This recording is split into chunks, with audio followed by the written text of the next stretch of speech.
Assalamualaikum warahmatullahi wabarakatuh. Pada kesempatan ini kita akan membahas tentang bagaimana asal mula Jepang itu menjadi sebuah negara yang imperialis dan kedatangan Jepang ke Indonesia. Sejak tahun 1639, Jepang menerapkan politik sakoku atau politik isolasi. Kenapa kok Jepang menerapkan politik isolasi? Waktu itu, Shogun Tokugawa khawatir bangsa Spanyol dan bangsa Portugis itu kan melakukan penjelajahan samudera. Nah, selain melakukan penjelajahan samudera, mereka juga kan punya gerakan 3G. Ya, salah satunya adalah menyebarkan agama Katolik. Dan mereka juga khawatir nanti bangsa-bangsa tersebut akan mengintervensi pemerintahan Jepang, sehingga Shogun Tokugawa waktu itu memutuskan untuk menerapkan politik isolasi atau sakoku. Nah, di dalam pemerintahan Jepang sendiri itu terjadi persaingan antara shogun dengan daimyo atau tuan tanah. Nah, persaingan itu kemudian berjalan semakin ketat. Shogun itu memegang pemerintahan, sementara daimyo memegang perekonomian. Nah, secara ekonomi, daimyo mampu mengalahkan shogun karena mereka lebih pandai berdagang dan menjalin hubungan dagang dengan negara-negara asing, ya, termasuk negara-negara barat. Nah, shogun khawatir jika suatu saat kekuatan daimyo akan semakin besar dan akhirnya bisa mengalahkan kekuatan shogun. Jadi, khawatir daimyo akan semakin membesar kekuatannya. Pada tanggal 31 Maret 1854, Commodore Matthew Perry dari Amerika Serikat itu kemudian berhasil memaksa Jepang menandatangani Perjanjian Kanagawa. Nah, perjanjian ini isinya diantaranya adalah Jepang wajib membuka pelabuhan-pelabuhannya untuk kapal asing yang ingin berdagang. Kemudian Jepang juga harus menjamin keselamatan kapal-kapal milik Amerika yang karam di perairan Jepang. Dan Jepang juga harus mendirikan kedutaan Amerika secara permanen. Nah, dibukanya pelabuhan-pelabuhan Jepang itu menyadarkan Jepang bahwa selama ini mereka telah jauh tertinggal dari bangsa Barat. Hal ini kemudian mendorong Kaisar Meiji mengadakan perubahan yang disebut dengan kebijakan restorasi Meiji. Jadi, restorasi Meiji adalah revolusi yang mengakhiri kekuasaan kesogunan yang berlaku di Jepang dan mengembalikan kekuasaan kepada kaisar. Jadi waktu itu kaisar berhasil mengambil alih kekuasaan dari tangan shogun.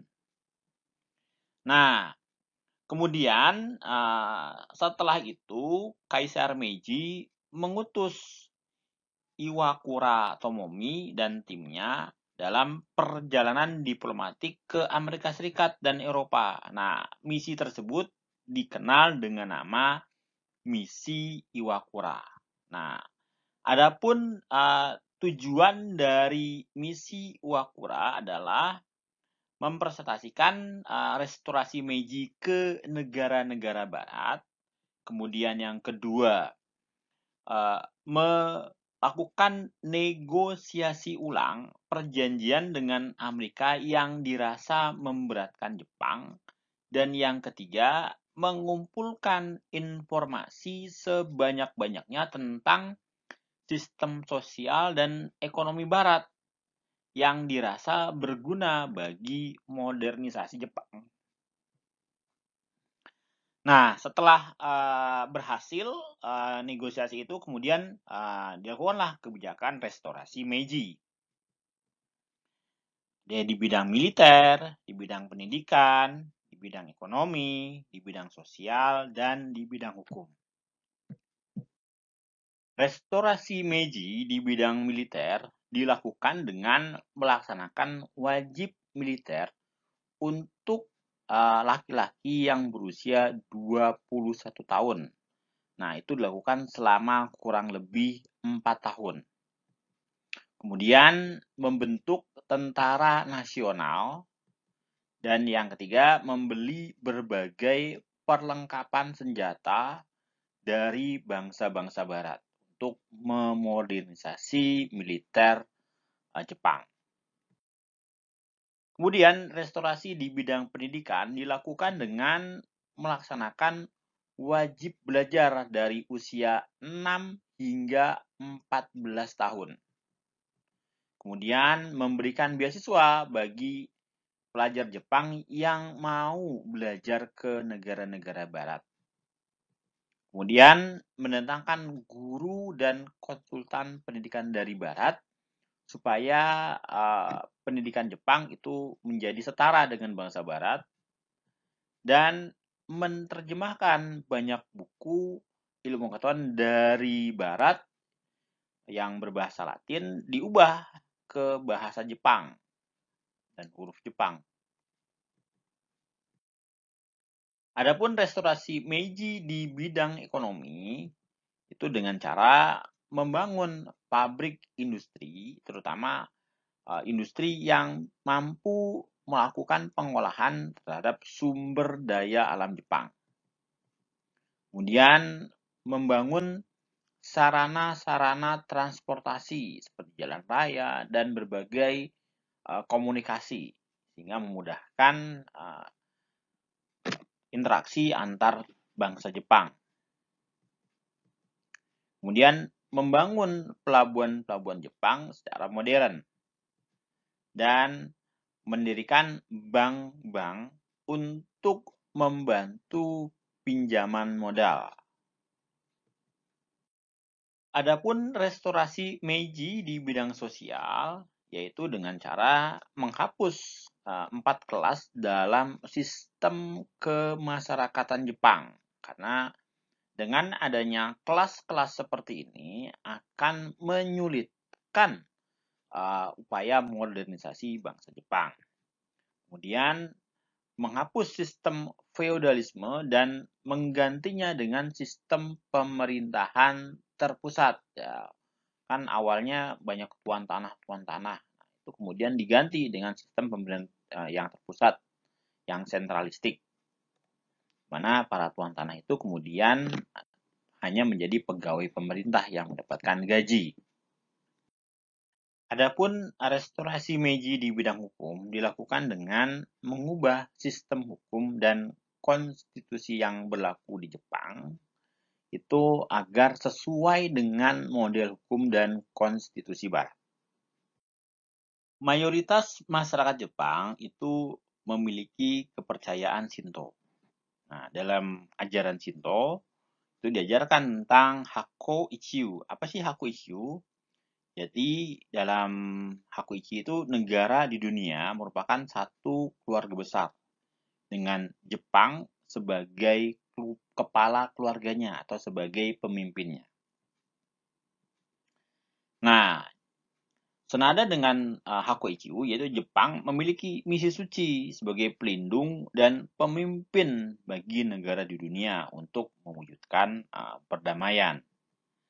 Nah, doktrin Hakuichiu kemudian membuat Jepang tumbuh menjadi negara modern yang berambisi untuk menguasai negara-negara lain. Sehingga akhirnya Jepang menjadi negara imperialis baru di dunia.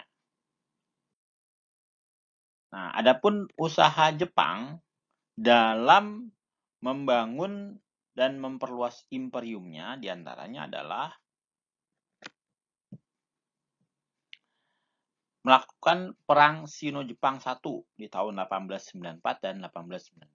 Pada waktu itu Jepang itu menginvasi Korea. Nah, di Korea itu sedang ada pemberontakan petani. Nah, ketika terjadi pemberontakan, kemudian Jepang menginvasi Korea, Korea kewalahan, kemudian meminta bantuan Tiongkok. Nah, itu Korea adalah salah satu provinsi dari Tiongkok. Nah, akhirnya terjadilah perang antara Tiongkok dengan Jepang. Nah, dalam perang ini Tiongkok kalah dan terpaksa menandatangani perjanjian Shimonoseki yang isinya Jepang menguasai semenanjung Liaodong dan Taiwan. Nah, kemudian bangsa-bangsa barat seperti Rusia, Jerman, Prancis yang sebelumnya boleh bertempat di wilayah tersebut terpaksa harus menyingkir. Yang kemudian yang kedua adalah Perang Rusia-Jepang tahun 1904-1905. Nah, Rusia itu tidak mengakui perjanjian Shimonoseki dan kemudian menyerang semenanjung Liaodong. Akan tetapi, ternyata Jepang berhasil mengalahkan Rusia dan perang diakhiri dengan perjanjian Portsmouth yang isinya memberikan Pulau Sakhalin dan Manchuria kepada Jepang. Kemudian yang ketiga adalah membentuk fakta tripartit, yaitu antara Jepang, Jerman, dan Italia. Nah, fakta tripartit ini kemudian sering disebut dengan blok poros atau blok aksis. Nah, blok aksis ini merupakan lawan dari blok sekutu dalam Perang Dunia Kedua nantinya. Kemudian Jepang juga menginvasi jajahan Prancis di Indochina pada tahun 1941. Jepang menganggap Amerika Serikat sebagai ancaman dalam mencapai cita-cita imperiumnya. Sebaliknya, Amerika Serikat juga menganggap Jepang sebagai ancaman bagi imperialismenya di wilayah Asia. Nah, Amerika Serikat kemudian melakukan embargo besi, baja, dan minyak kepada Jepang. Sudah barang tentu, hal ini mengancam kekuatan militer Jepang. Nah, akhirnya pada tanggal 7 Desember 1941, Jepang menyerang pangkalan Angkatan Laut Amerika Serikat di Pearl Harbor, Hawaii. Nah, serangan Jepang tersebut berhasil melemahkan kekuatan sekutu dan akhirnya membuka jalan untuk menguasai wilayah Asia, termasuk wilayah Indonesia. Kita mulai dari kedatangan Jepang di Indonesia. Pada 19 Januari 1942, Jepang menyerang Tarakan di Kalimantan. Kemudian dilanjutkan pada bulan Februari 1942, Jepang berhasil menduduki Pontianak, Banjarmasin, Makassar, Palembang, dan Bali. Pendudukan Palembang oleh Jepang itu dianggap strategis karena letaknya berada di antara Batavia yang menjadi pusat kekuasaan Belanda dan Singapura yang menjadi wilayah kekuasaan Inggris. Kemudian di Jawa, Jepang pertama kali mendarat di Banten, kemudian Indramayu, Kragan, dan Surabaya. Setelah itu, pada tanggal 5 Maret 1942, Jepang menyerang Batavia. Menghadapi gempuran Jepang, Gubernur Jenderal Hindia Belanda, Tjarda van Stekenburg Stauer, dan Jenderal Hein ter Poorten itu tidak berdaya menghadapi serbuan kilat Jepang. Sehingga akhirnya memutuskan pada tanggal 8 Maret menyerah tanpa syarat di Kalijati, Subang. Tanggal 9 Maret 1942, Belanda menyiarkan penyerahan dirinya melalui siaran radio. Sehingga sejak tanggal 9 Maret, secara resmi Jepang sudah berkuasa di Nusantara.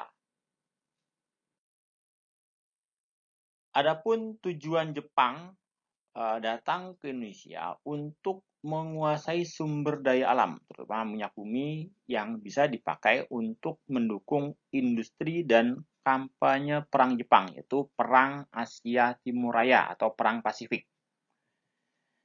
Nah, dalam kampanye perang tersebut, Jawa dirancang sebagai pusat seluruh operasi militer di Asia Tenggara, kemudian Sumatera sebagai sumber minyak utama, dan Indonesia Timur itu memiliki arti penting karena secara ekonomi memiliki komoditas yang bernilai jual yang sangat tinggi.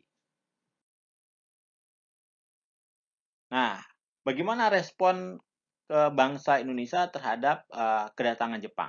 Nah, ternyata kedatangan Jepang di Indonesia itu disambut dengan gembira oleh rakyat Indonesia.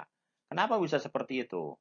Karena rakyat Indonesia menganggap Jepang itu membebaskan bangsa Indonesia dari belenggu pemerintah Hindia Belanda. Jadi membebaskan dari penjajahan Belanda.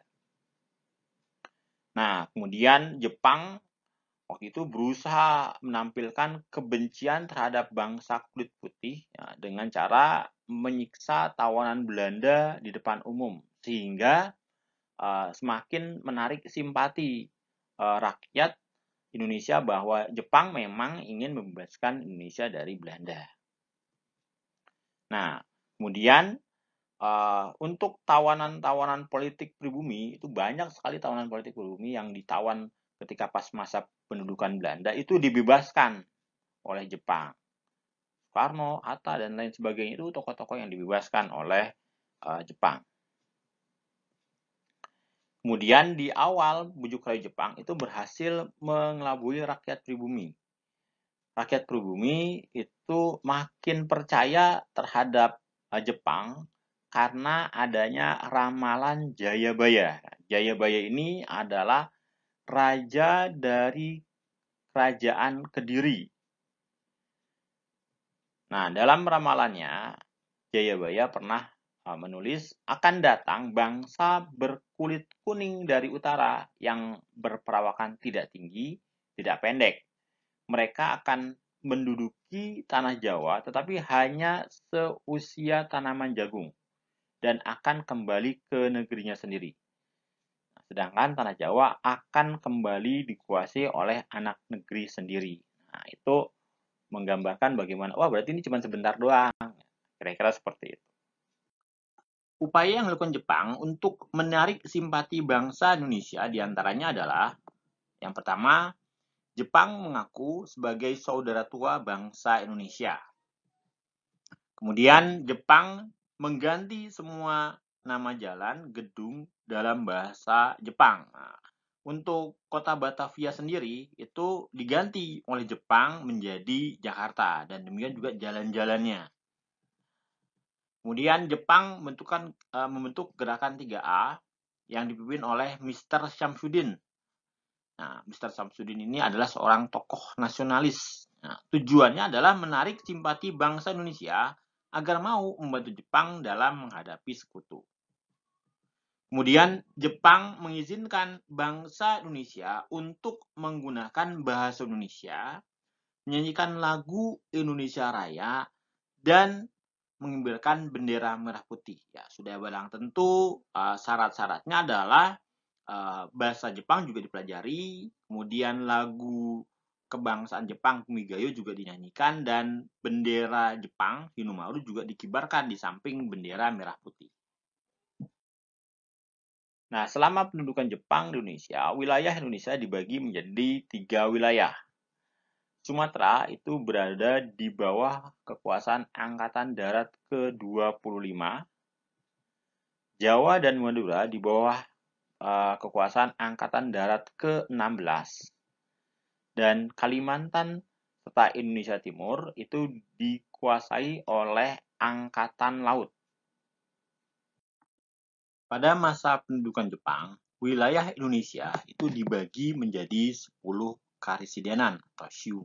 Nah, di mana setiap karisidenan itu terdiri atas kota praja atau shi, kemudian kabupaten atau ken, Kawedanan, Gun, Kecamatan Son, dan Kelurahan Ku.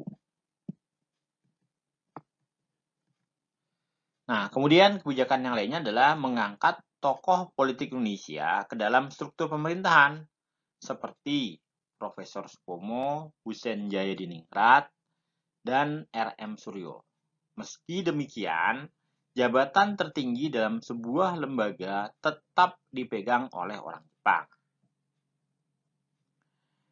Jepang kemudian juga mengganti Majelis Islam ala Indonesia atau MIAI menjadi Masyumi pada tahun 1943. Dan Masyumi menjadi satu-satunya organisasi masyarakat yang tidak dibubarkan oleh pemerintah Jepang. Karena pada waktu itu semua organisasi itu dilarang oleh pemerintah Jepang. Nah, MIAI itu tidak dilarang. Nah, Jepang menyadari bahwa umat Islam merupakan kelompok mayoritas dalam masyarakat Indonesia dan mereka berniat untuk menggunakan kelompok Islam dulu untuk kemenangan perang Jepang. Untuk lebih banyak lagi mendapat dukungan rakyat supaya bisa memenangkan perang Asia Timur Raya, Jepang kemudian membentuk Pusat Tenaga Rakyat atau PUTRA. Nah, tokoh-tokoh pemimpinnya adalah Ki Hajar Dewantara, Soekarno, Hatta, dan Kiai Haji Mas Mansur. Nah, sebagai informasi tambahan, kalau Kiai Haji Mas Mansur itu siapa sih? Beliau adalah pemimpin Muhammadiyah. Nah, dalam perjalanannya, Ki Hajar Dewantara memutuskan mundur dari Putra supaya lebih berkonsentrasi dalam mengembangkan taman siswa. Sementara Kiai Haji Mas Mansur itu memutuskan untuk mundur dengan alasan kesehatan. Pada bulan Januari 1944, Putra akhirnya dibubarkan oleh pemerintah Jepang dan diganti dengan Jawa Hokokai atau Persatuan Kebaktian Jawa. Nah, Jawa Hokokai ini diketuai langsung oleh Gun Seikan, yaitu orang Jepang. Nah, yang menjadi penasihat utamanya adalah Soekarno dan Hasyim Ashari. Hasyim Ashari itu sebagai informasi adalah pendiri Nahdlatul Ulama.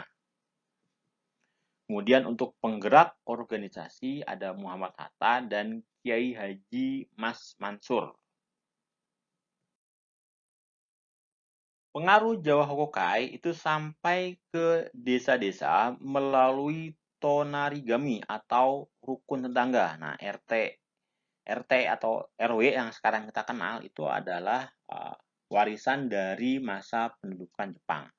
Jadi pada waktu itu Jawa Hokokai itu meminta masyarakat untuk melakukan pengumpulan hasil pertanian yang pengawasannya diserahkan kepada para kepala desa. Kepala desa kemudian membentuk RT RW lah, kira-kira seperti untuk membantu tugas mereka.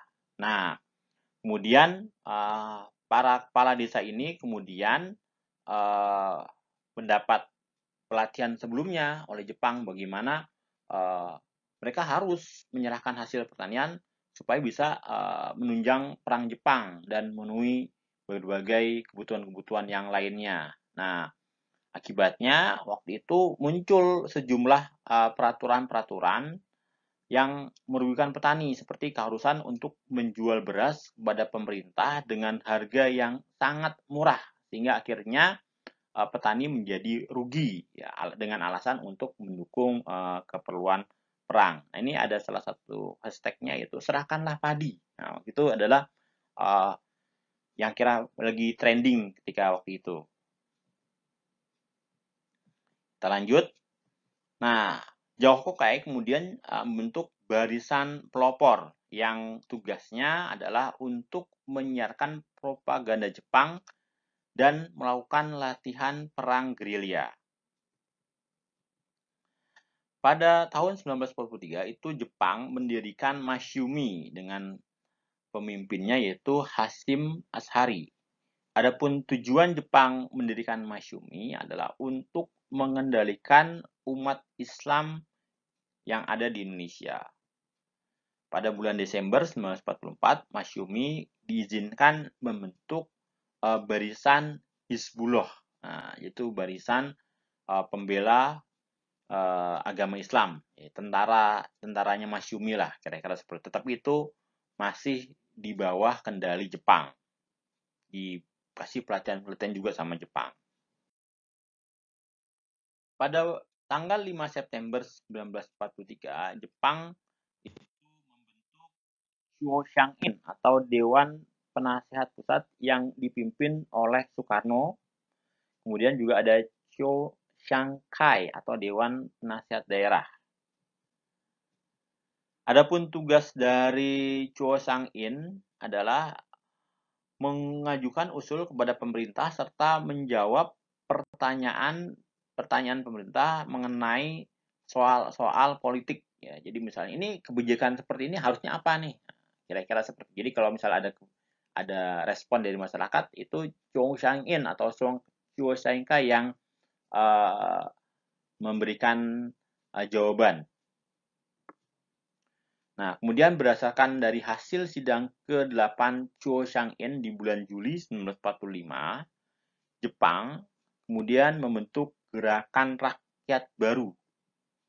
Nah, tujuan dari Gerakan Rakyat Baru ini adalah untuk mengobarkan semangat perang dan cinta kepada tanah air. Karena pada waktu itu kan perang sudah mencapai puncaknya. Jepang hampir kalah. Ini udah bulan Juli 1945, udah banyak wilayah-wilayah Jepang yang dikuasai oleh sekutu. Sehingga Jepang kemudian merasa bahwa ini perlu gerakan yang lebih kuat lagi supaya mereka bisa memenangkan perang. Adapun kebijakan pemerintah Jepang di bidang ekonomi diantaranya yaitu membentuk kumiai atau koperasi pertanian. Kemudian rakyat Indonesia itu dipaksa untuk menanam tanaman jarak. Tanaman jarak ini bisa digunakan untuk keperluan perang sebagai minyak. Kemudian sumber daya alam Indonesia itu dikuras habis untuk kepentingan pemerintah Jepang.